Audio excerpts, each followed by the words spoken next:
नमस्कार, मैं हूं शशांक। आप देख रहे हैं H24। आइए देखते हैं खबरें विस्तार से। जैसा कि आज हम एक बार फिर से लाइव हैं और जैसा कि आप सभी जानते हैं, आज मसीही समाज का एक खास दिन, जिसको रागबुध एस वेडनेसडे के नाम से दुनिया जानती है। ये उपवास काल का पहला दिन है और आज हम लाइव हैं डॉक्टर रेवरेंड अनिल मार्टिन जी के साथ में। आइए जानते हैं क्या कुछ खास है आज के दिन की व्यवस्था और क्या कुछ खास आज के दिन का महत्व है, हम दर्शकों को बताएंगे। आइए हम सीधे लाइव बातचीत करेंगे।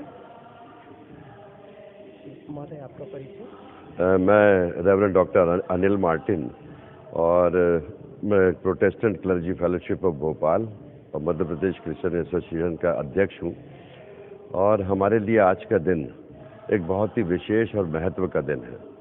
और विशेष और महत्व का दिन केवल प्रभु यीशु मसीह के कारण से है, क्योंकि प्रभु यीशु मसीह का इस दुनिया में आकर के परमेश्वर की इच्छा को पूर्ण करने का काम एक मनुष्य बनकर के उन्होंने किया। और राख बुधवार आज का दिन ऐश वेडनेसडे इसलिए कहा जाता है कि मनुष्य मिट्टी है, मिट्टी में से निकला है, राख है और मिट्टी में ही मिल जाता है। लेकिन प्रभु यीशु मसीह ने इस संसार में आकर के जो अपने प्राणों का बलिदान दिया, प्राणों का बलिदान दे करके शैतान को पराजित करने के लिए उन्होंने सबसे बड़ा काम किया। शैतान का साम्राज्य पूरी दुनिया में था। पाप, अधर्म, झूठ, भ्रष्टाचार, हत्या, परस्त्रीगमन, ऐसे नाना प्रकार के पाप हैं जो मनुष्य के जीवन में पाए जाते हैं। तो वो पाप को समाप्त करने के लिए, शैतान को पराजित करने के लिए प्रभु यीशु मसीह ने क्रूस की मृत्यु को सहा। लेकिन क्रूस की मृत्यु से पहले उन्होंने 40 दिन तक उपवास रख करके परमेश्वर से, पिता से बातचीत करते रहे, क्योंकि वो मनुष्य योनि में आए थे और मनुष्य योनि में आने के कारण से वो मनुष्यों के समान जीवन जीते हुए शैतान को पराजित करना चाहते थे। और ये मार्गदर्शन दुनिया के लोगों को देना चाहते थे कि ये संभव है।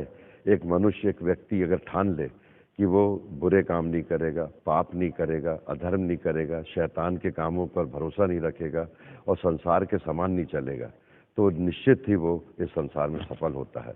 तो पहली बात तो हमारे लिए ये है कि हम अपने बैप्टिज्म जब हम बालक होते हैं, जवान होते हैं, तो हमारा नामकरण होता, बैप्टाइज किए जाते हैं। और बैप्टिज्म होता पिता, पुत्र, पवित्र आत्मा के नाम से। तो आज के दिन से हम उस दिन से आज के दिन तक जो भी अधर्म पाप हमने किया है, हम उसको क्षमा मांगने के लिए उपवास रखना शुरू करते हैं, माथे पर राख लगाते हैं, ताकि ये संदेश हमारे हृदय में और हमारे सहकर्मियों के पास में पहुंचे, लोगों के पास में पहुंचे कि हम लोग उपवास रख करके प्रार्थना इसलिए कर रहे हैं कि हम अपनी मानवीय योनि पर नियंत्रण कर रहे हैं, किसी दूसरे के लिए नहीं, अपने आप पर नियंत्रण कर रहे हैं। क्योंकि हम अपने आप में डिसिप्लिन होंगे तब हम दूसरों को जाकर के शिक्षा दे पाएंगे। तो उपवास रख करके प्रभु यीशु मसीह ने 40 दिन तक परमेश्वर पिता से प्रार्थना किया कि मनुष्यों को जो पाप के कारण से पिता के साथ संबंध उसका टूट गया है, वो फिर से स्थापित हो सके। तो ये 40 दिन हमारे लिए बहुत महत्वपूर्ण है, हमारे लिए सेलिब्रेशन है, फास्टिंग एंड प्रेयर के दिन है।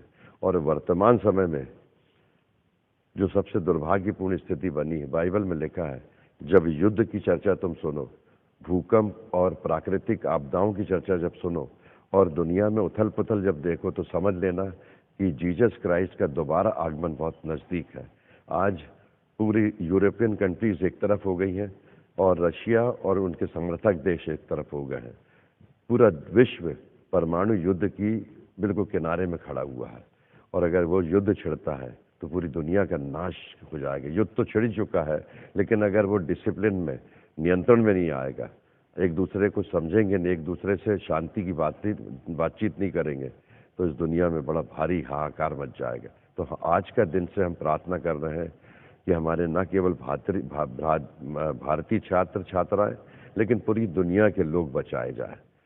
युद्ध से सबको हानि होती है और वहाँ पर भयानक हानि हो रही है यूक्रेन में और आसपास में।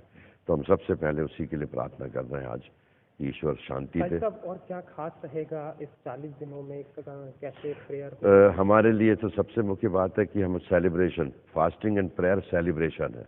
फास्टिंग और प्रेयर सेलिब्रेशन हम करते हैं, तो आज से प्रार्थना सभाएं शुरू कर रहे हैं। चर्च में प्रार्थना सभा हो रही है। अब हर घर में जो भी चर्चेस के लोग हैं, हम कोशिश करते हैं कि इन दिनों में उनके घर जा कर के उपवास रख करके उनकी शांति के लिए, उनके विकास के लिए, उनके जीवन की हर अच्छी सुख समृद्धि के लिए और एक अच्छे नागरिक बन करके, एक अच्छे मसीह बन करके अपने द्वारा से लोगों की सेवा कर सके, ये प्रार्थना हम शुरू करते हैं 40 दिन तक। तो ये बड़ा हमारे लिए खास दिन होंगे। हम सब काम छोड़कर इसको प्राथमिकता देते हैं कि हम इस प्रभु की स्तुति करें, उसकी नज़दीकी में रहें और अपने आप को सुधारें, अपने पापों और अपराधों से ईश्वर से क्षमा मांगें। इसके पश्चात कौन सा दिन होगा, इसका समापन होगा? जी हाँ, मनाया जाएगा? जी 2 मार्च से आज से शुरू हो रहा है। इसके बाद चलता जाएगा। 10 मार्च को पाम संडे होगा, 10 अप्रैल को माफ़ कीजिएगा, 10 अप्रैल को पाम संडे होगा, खजूर का रविवार, जिसमें खजूर की डालियां लेकर के यीशु मसीह का स्वागत किया गया था। वहाँ से पवित्र सप्ताह शुरू होगा 10 अप्रैल से। 10 अप्रैल के बाद में चलते हुए 15 अप्रैल को गुड फ्राइडे होगा। लेकिन गुड फ्राइडे से पहले मॉन्टी थर्सडे कहलाता है, बृहस्पतिवार को, कि यीशु मसीह क्रूस पर चढ़ने से पहले उन्होंने अपने चेलों के साथ में अंतिम भोजन किया था, जिसको लास्ट सपर कहा जाता है। उस अंतिम ब्यारी को थर्सडे में हम स्मरण करते हैं। गुड फ्राइडे में सवेरे 9 बजे से लेकर 3 बजे तक यीशु मसीह क्रूस के ऊपर लटके रहे थे और क्रूस के ऊपर लटके रह करके उन्होंने 7 वचन बोले थे। उस 7 वचन पर हम गहरा मनन करते हैं और फिर जो इतवार आएगा 17 अप्रैल का, वो रिजरेक्शन डे, पुनरुत्थान दिवस मनाते हैं। तो 17 अप्रैल को हमारा समापन होगा, 17 अप्रैल को, आज से शुरू होकर के। बहुत बहुत धन्यवाद मीडिया के। बहुत धन्यवाद। मेरी शुभकामनाएं है, हम सब के लिए प्रार्थना कर रहे हैं। प्रभु आप सबको बहुतायत से आशीष दे।